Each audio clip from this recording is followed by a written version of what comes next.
Across the country, shark bites are on the rise. Just last year, shark attacks increased 42% from the year before. But even so, scientists say these fish are more afraid of us than we should be of them. Carter Evans takes a look at what's really behind the fear of sharks. Within minutes of launching the drone, I found one. we had our first sighting. He is right on the shore. He is so close. It's a juvenile great white shark, 8 to 9 feet long in waist-deep water off a popular Santa Barbara beach. And under the watchful eye of marine biologists from the Shark Lab, we go in for a closer look. Oh, he's right there.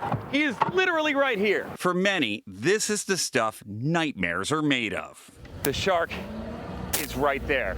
Just about 10 feet up. But scientists are learning our outsized fear of so-called man-eating sharks is unfounded. The risk of shark attacks is extremely low. However, people's perceptions of the danger that those kind of encounters pose tends to be much higher. Psychologist Gabriella Hancock is working with the Shark Lab at Cal State Long Beach to understand what makes people so scared of sharks. 5-month-old babies were not afraid of sharks. So it appears as though our fear of them is learned and socially reinforced.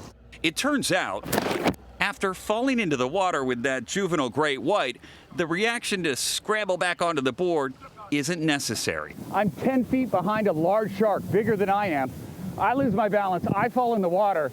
The shark takes off. They would rather avoid something as big as a person. In fact, if you do make a move toward a shark, they tend to go the other way. Exactly. We see this over and over again. Shark Lab director Chris Lowe says these sharks are actually afraid of us. But despite all the evidence, most people are still terrified of sharks.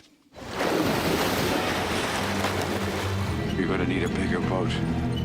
Scientists believe the 1975 movie Jaws caused a generation of people to develop galeophobia, an irrational fear of sharks. It greatly changed how people perceive sharks. There's even a term for it, the Jaws effect, a belief that sharks intentionally attack humans. With popular media, it influences people's attitudes and perceptions such that it exaggerates the danger that these animals pose. I think what we're starting to see is that Jaws mentality is slowly going away. A deadly shark encounter. Shark bite. Shark attacked. Media coverage of shark attacks can still amplify people's fears, but it turns out these images of sharks and people coexisting off the coast appear to have a positive effect.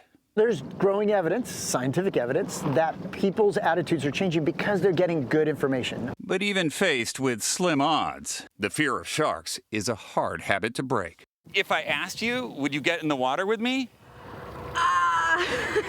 I'm not equipped. Okay, I'll let you go. It's important to remember these are juvenile sharks, but the big question right now is, since this was their nursery, they grew up here and food is plentiful, will they return as adults? Well, so far, none of the juvenile sharks the team have tagged have come back as adults, at least not yet. Carter Evans, CBS News, Los Angeles.